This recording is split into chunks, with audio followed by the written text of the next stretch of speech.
Boa noite, estamos mais aqui com um programa em destaque, na Rede NGT, sempre às 9 da noite, de segunda a sexta. O nosso convidado de hoje é o comentarista esportivo aqui da Rede NGT, Bruno Louro, professor de Educação Física, esse jovem talentoso também com especialização em gestão pública. Bruno, boa noite, é um prazer tê-lo aqui no nosso Em Destaque. Obrigado, Renato, pelo convite. E vamos falar muito sobre esporte, né? Pois é, eu tenho umas curiosidades, umas dúvidas para tirar com você, que eu tenho certeza que são as mesmas dúvidas aqui das pessoas que estão nos assistindo.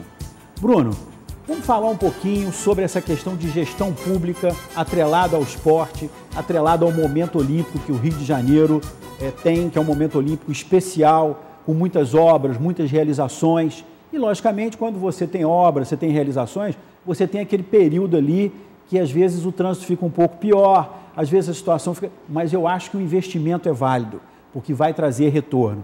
Você, com essa sua especificidade na área de gestão pública, você está de acordo com esses investimentos? Qual é a sua visão, Bruno, sobre isso?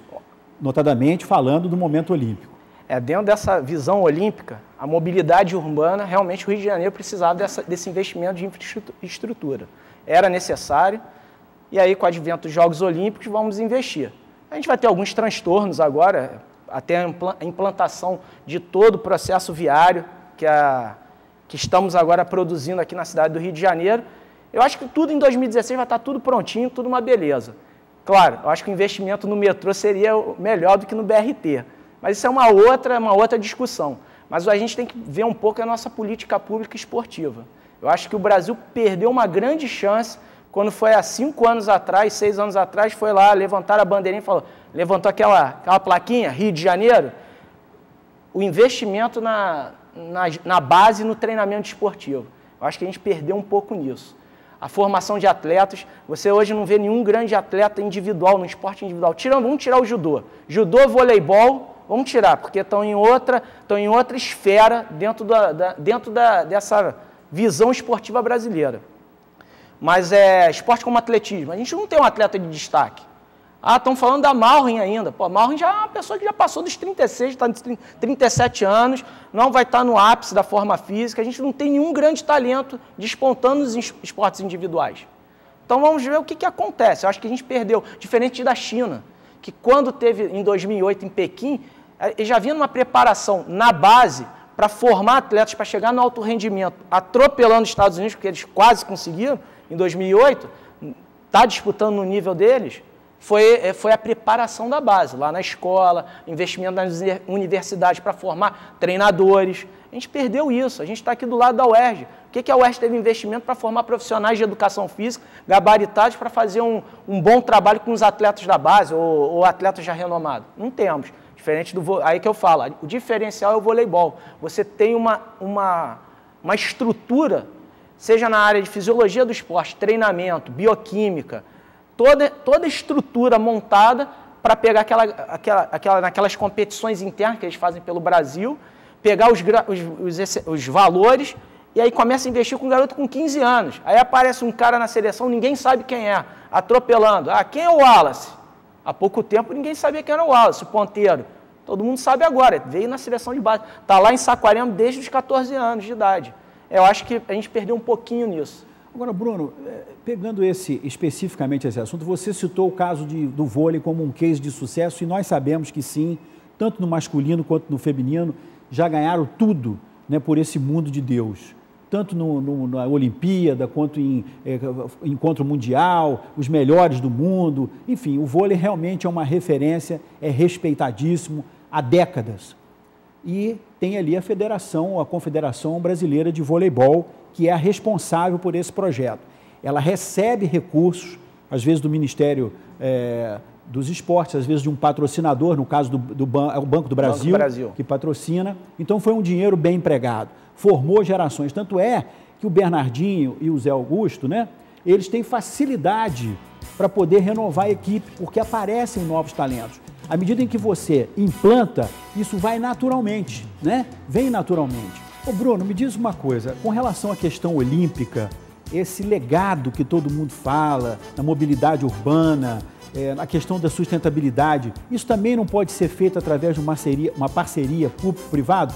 mas você vai responder para a gente daqui a pouquinho. Nós vamos para um breve intervalo e já retornamos com Em Destaque. Aguarde aí, hein?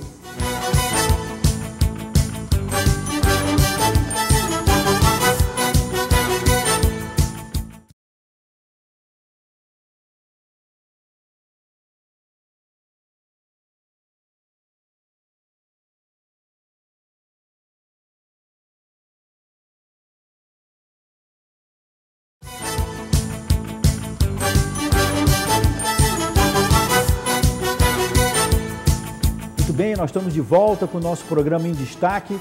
O nosso convidado de hoje é o comentarista esportivo aqui da Rede NGT, Bruno Louro. Ô Bruno, nós estávamos falando aqui sobre a questão das parcerias público-privado. Como é que é a sua visão sobre isso, considerando um legado para a Olimpíada e para a população, logicamente? Extremamente benéfico para o cidadão carioca. Vamos pensar no Rio de Janeiro, aquela coisa, Jogos Olímpicos, aí vamos entrar Porto Maravilha, aquilo tudo. É perfeito, a prefeitura entra, dá a estrutura, passa o cabeamento, vai botar a tecnologia de transmissão de processamento de dados, esgoto, água, tudo, e depois vai vir a empresa, os grandes holds, não tem o Donald Trump, não está vindo aí para fazer um centro comercial de 100 andares no Rio de Janeiro, é importante, traz recursos, são empresas internacionais que começam a vir para cá, geração de emprego, tem toda essa formatação que é benéfico para a cidade. Ô Bruno, você sabe que o Porto Maravilha, que você citou aqui agora, é a maior parceria público-privada do Brasil. É uma parceria inteligente, que ali juntou o governo federal, estadual e municipal com as construtoras, com empresas particulares e acabou que fez uma permuta, porque parceria é bom quando é bom para os dois lados. Que parceria envolve os dois lados. Então é muito benéfico, é positivo, eu concordo plenamente com você. Agora, Bruno, vamos passar aqui para um lado que eu quero muito saber com você o seguinte. Os cariocas estão muito mal no Campeonato Brasileiro. Por quê? O Botafogo, que ficou pontuando, está igual o cavalo paraguaio. Estão dizendo aí que ele não vai para a Libertadores, né? O Flamengo esqueceu o Campeonato Brasileiro depois que não tinha mais risco de queda e está agora brigando aí pela Copa do Brasil. E o Fluminense Vasco, nossa senhora, briga para não cair, é uma briga feia, né, Bruno? O que acontece? Futebol do Rio, Botafogo, vamos falar primeiro do Botafogo. O Botafogo teve aí 80% das rodadas até o momento no G4. Chegou um momento que está brigando ali diretamente pelo título, mas ele entrou naquela sequência, depois daquela derrota para o Cruzeiro, aquela sequência de derrotas que deixaram ele longe da briga pelo título.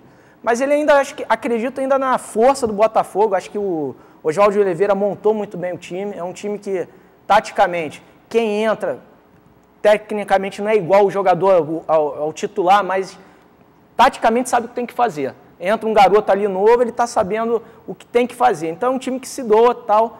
Está no momento que realmente está em queda, eu acho que a queda está mais ligada à parte física. Eu acho que muitos clubes estão sentindo isso. O maior exemplo é o Atlético Paranaense, teve 3 meses de pré-temporada e está voando. Ô Bruno, mas uma questão que as pessoas têm levantado aqui conosco é o seguinte, todo mundo fala nessa questão da preparação física, que todo mundo está cansado, é muito jogo, deslocamento, essa coisa toda. Mas os clubes esse ano fizeram 2 preparações, uma no início do ano e a outra durante a paralisação para a Copa das Confederações. Isso não é desculpa de gente que... Não é não, Bruno? Não é não. Sabe por quê? O que acontece? Você quando começa uma pré-temporada, vamos pegar o exemplo do Atlético Paranaense. Você tem as valências físicas básicas e as determinantes. Determinante hoje no futebol é você ter muita força, potência e velocidade. Só que você tem que trabalhar as básicas.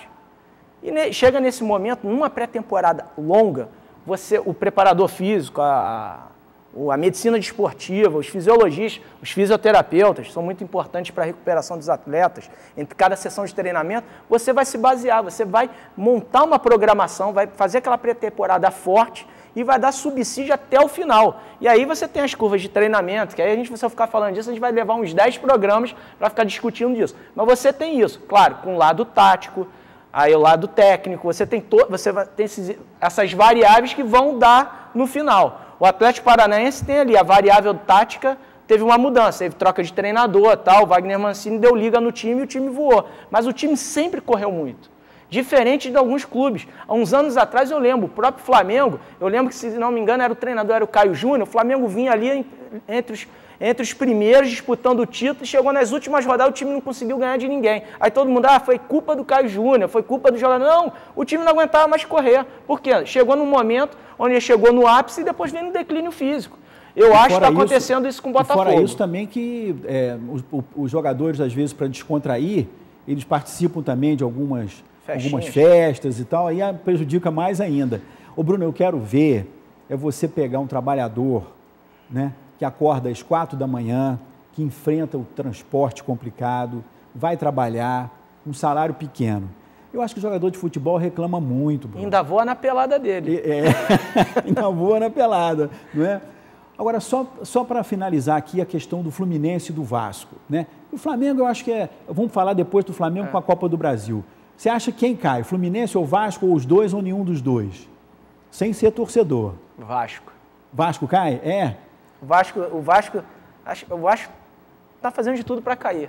Eu acho que o Vasco está fazendo de tudo para cair. Os dois planejaram muito mal o ano, né? O Fluminense estava numa batida muito legal, até ali aquela eliminação da Libertadores. E aí eu não sei se o desgaste do tempo, perdeu alguns grandes jogadores, para mim a saída do Wellington Ney foi crucial. Perdeu o Deco, tudo bem, o Deco não jogava 5, 6 jogos seguidos, ficava muito tempo às vezes no estaleiro ali, lesão, mas era um cara que quando estava dentro de campo dava retorno para o time, sabia, ele cadenciava o jogo, dava velocidade na hora certa. E aí o que acontece? Nesse momento, o Fluminense, quando perdeu essas peças, começou a declinar. E aí o desgaste do Abel também, eu acho que com os jogadores, não sei se ele perdeu um pouquinho, acho que da liga daquele time. Pois é, Bruno, uma pergunta, mais uma. Você tem 2 campeões que estão mal esse ano, que é o Fluminense, que foi campeão brasileiro, e o Corinthians, que foi campeão da Libertadores do ano passado e campeão mundial, né? É um caso agora da diretoria mudar todo o elenco para o ano que vem, independente se vai cair ou não o Fluminense, o Corinthians parece que já está livre do rebaixamento, mas por que isso? Porque os caras não estão mais com vontade, chegaram no auge. Você, pelo lado psicológico aí, você analisa de que maneira isso? Olha, vamos pegar primeiro o Corinthians. O Corinthians, uma coisa que eu acho assim, o Corinthians ele tinha na frente, os jogadores de frente, são jogadores com uma idade já avançada. Vamos pegar o Sheik, já com uma idade avançada. Ele perdeu o cara que era o cara do time, que era o Paulinho. Paulinho foi tanto que ele tem feito bonito demais no Tottenham. Pegar um jogo do campeonato inglês, você vê a dinâmica que ele jogador, né? A dinâmica que o Corinthians não tem mais. Só que o Corinthians tem um setor defensivo que é o melhor do Campeonato Brasileiro. Não toma gol, também não faz. O Fluminense não. O Fluminense tem algumas peças importantes, tipo o Edinho. O Edinho, ano passado no Campeonato Brasileiro, o Edinho foi incrível. O Edinho foi incrível no Campeonato Brasileiro. Dava muita marcação e ele estava realmente com a saída de bola boa. Esse ano não, ele não está ajudando nem na marcação nem na saída de bola. E está estourando toda hora a bola em cima dos 2 zagueiros. A gente sabia, todo mundo sabia da limitação de Gum. Todo mundo sabia que não é um daqueles zagueiraços, mas é um bom zagueiro. Mas sabe que quando foi muito exigido, chegar toda hora no confronto direto, vai sair perdendo. E está acontecendo esse ano. E o Fluminense não tem mais quem segure a bola na frente. A bola está batendo e voltando. Não tem Fred, não perdeu o Wellington Ney. Quer dizer, você ficar dependendo do Birubiru, joga a bola, na categoria de base é um bom jogador. Mas será que ele vai se tornar um grande jogador? Tem alguns momentos que eu acho que ele está meio parecido com o Rafinha no início do ano. Começou muito bem e já caiu. Vocês estão aprendendo bastante aí sobre futebol, né? Esse cara é bom. Olha só, nós vamos fazer um breve intervalo e voltamos daqui a pouquinho no Em Destaque com Bruno Louro, falando mais um pouquinho sobre o Campeonato Brasileiro que está na sua reta final. Aguarde aí que nós já retornamos.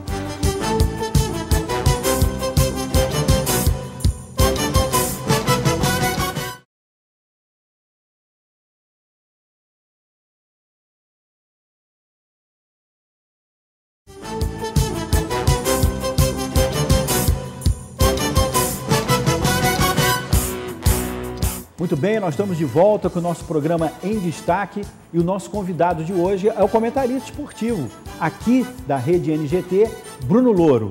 Bruno, nós estamos falando aqui sobre a questão do Campeonato Brasileiro, já falamos do Botafogo, do Vasco, do Fluminense. E o Flamengo vai ser campeão da Copa do Brasil? Difícil falar isso. Vai depender muito do primeiro jogo. Acredito que o Flamengo... O primeiro jogo é lá no Paraná. Lá do Evaldo Brito, se não me engano, vai ser lá no... Vai ser um jogão, né? Vai ser um jogão.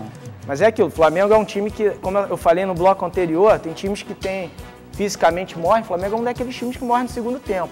E é exatamente onde tomam os seus gols. E o time do Atlético Paranaense corre muito. Vai ser o determinante vai ser o primeiro jogo. Mas você não acha que a comissão técnica, o treinador Jaime, ele não está fazendo o trabalho certo? Ele poupou alguns jogadores, alguns titulares, algumas peças-chave no Campeonato Brasileiro, justamente para priorizar a Copa do Brasil. Tá correto, ele tem que fazer isso mesmo. Você tem que poupar seus principais jogadores. Exemplo, Paulinho. Paulinho tinha que ser poupado porque está correndo muito, está se doando muito. Você já sentiu uma fisgada ali na coxa no jogo contra o Goiás. O Elias, Léo Moura. Léo Moura cresceu muito agora nesse final. Voltou a ser, não ser aquele Léo Moura exatamente pela idade, mas quando ele chega na frente, quando ele vai à frente, é difícil segurar ele. O Bruno, deixa eu te provocar aqui. De 0 a 10, quais são as chances do Botafogo ir a Libertadores? Hoje, 5. 5. E de 0 a 10, qual é a chance do Flamengo ir na Libertadores? Porque se o Flamengo for campeão da Copa do Brasil, ele vai para a Libertadores, não é isso? 6. 6? Estou achando o Bruno muito pessimista, hein? Ô Bruno, agora aqui, esse pessimismo que você está aqui com relação à classificação para a Libertadores tem a ver com o preço dos ingressos que a diretoria do Flamengo está cobrando?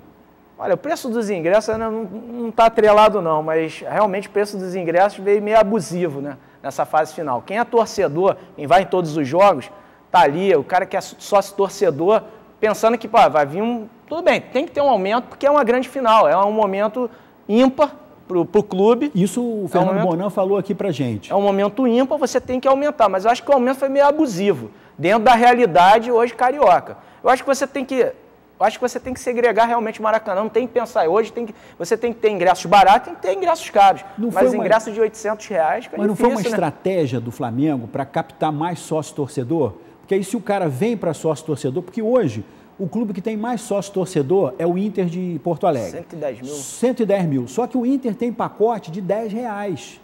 O Flamengo está em quarto lugar com 53 mil associados. Cresceu 10 mil em uma semana, só com as vitórias que o Flamengo teve sobre o Botafogo, sobre o Goiás, né? Eu acho que se o Flamengo ganha a Copa do Brasil, está arriscado o Flamengo chegar em uns 80 mil sócios-torcedores até o final do ano. Eu acho que dá uma crescida, porque o sócio-torcedor está estrelado exatamente a vitória. Quanto que paga o sócio-torcedor? Depende, você tem no Flamengo, tem vários pacotes. O mínimo? R$ 39,90. R$ 39,90. Vamos botar R$40. R$40. Se o Flamengo chegar a 80 mil, são 3 milhões e 200 por mês. O Flamengo contrata um excelente time só com sócio-torcedor.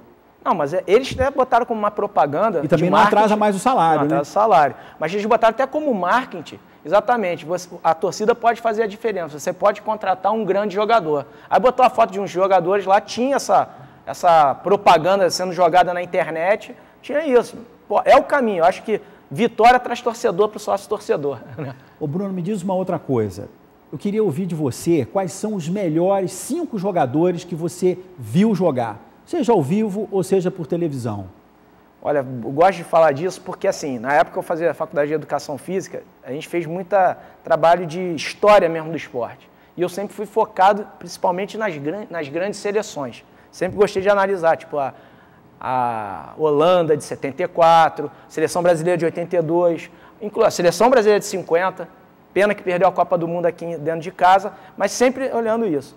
E pegando relatos e vendo vídeos, tem 2 caras que eu tenho que deixar assim, acho que tem que ficar de fora. 2 caras que tem que ficar de fora. Por concurso. Não entra entre os 5, é Pelé e Garrincha. Pelé, eu acho que tudo que você tem acesso hoje na internet, você vê, realmente ele era um cara diferenciado em tudo. Se você pegar ele, isso tem pesquisa, isso mostra, tem comprovação. Ele, na época, no auge dele, seria o maior saltador no Brasil e no mundo. E, no entanto, não é tão alto, né? Seria saltador, ele ganharia o salto em distância nos Jogos Olímpicos. É impulsão mesmo. Ele tinha uma força física e técnica absurda. E tanto é que são os números dele. Mas os 2 estão incluídos. Não pode ter o concurso, não. Quais são os outros 3? O outro não tem como falar. O Pelé mesmo falou que é o Zico, é o Pelé branco, o Zico. Zico não tem outra coisa. Esse eu vi, tem todos os vídeos em casa, baixo tudo na internet, ele é algo diferente. Eu vi ele fazer coisas no Maracanã, vi através de vídeos coisas que eu não vi Messi fazer. E era um grande atleta, né? Era um grande atleta. E é um cara que era exemplo dentro e fora de campo. O outro jogador que não pode ficar de fora disso é Maradona. Maradona realmente ele é o gênio da perna esquerda. Eu boto ele atrás do Zico. Aí todo mundo, não, tá atrás do Zico. Ganhou a Copa do Mundo, azar da Copa do Mundo que o Zico não ganhou. Azar da Copa do Mundo. Que Sócrates também não ganhou, Falcão é azar da Copa do Mundo. O time húngaro não ganhou. A Hungria, do Puskás, não ganhou. A própria Holanda, do Cruyff, que você citou aqui, de 74. Aquela seleção que modificou. E qual seria o outro? O último? O último? Pô, essa fica difícil, porque eu tenho 2 jogadores também brasileiros. Para mim não entra outro, são 2 brasileiros. No palitinho, então, tira aí. Romário. Romário, é? Ronaldo é o artilheiro de todas as Copas, mas o Romário, também eu vi ele jogando aqui no Rio de Janeiro, por 3 clubes do Rio, ele fazendo coisas... Você falou das seleções. Quais seriam as 5 seleções que você tem como mais importantes, que mais talento tiveram, independente de terem ganho a Copa ou não? Seleção e clube. Seleção, eu botaria a seleção de 70, porque reuniu tantos brasileira de 70, reuniu vários camisas 10. Sem dúvida. Você tinha Pelé, Jairzinho, Tostão, você tinha Rivelino, você tinha o Gerson, que era acho que um dos maiores jogadores de meio de campo da história. Você tinha um timaço que tinha Paulo César na reserva. Paulo César, né? Caju. Você tinha Dadá Maravilha, não era nada aquilo, mas botava a bola para dentro. Mas você tinha vários, é uma seleção incrível. Uma outra seleção, que é difícil você pegar alguns recursos, mas conseguir ver alguns vídeos, eu botaria ela em terceiro lugar, botaria a seleção de 82, que é aquela seleção do Brasil de 82, também é uma coisa muito fora do normal. A Holanda de 74, também mudou um pouco a cara do futebol. Sem dúvida. Mudou um pouco a cara do futebol. E as outras 2 quais são? Aí você, vamos lá. Tem algumas seleções que foram assim ímpares.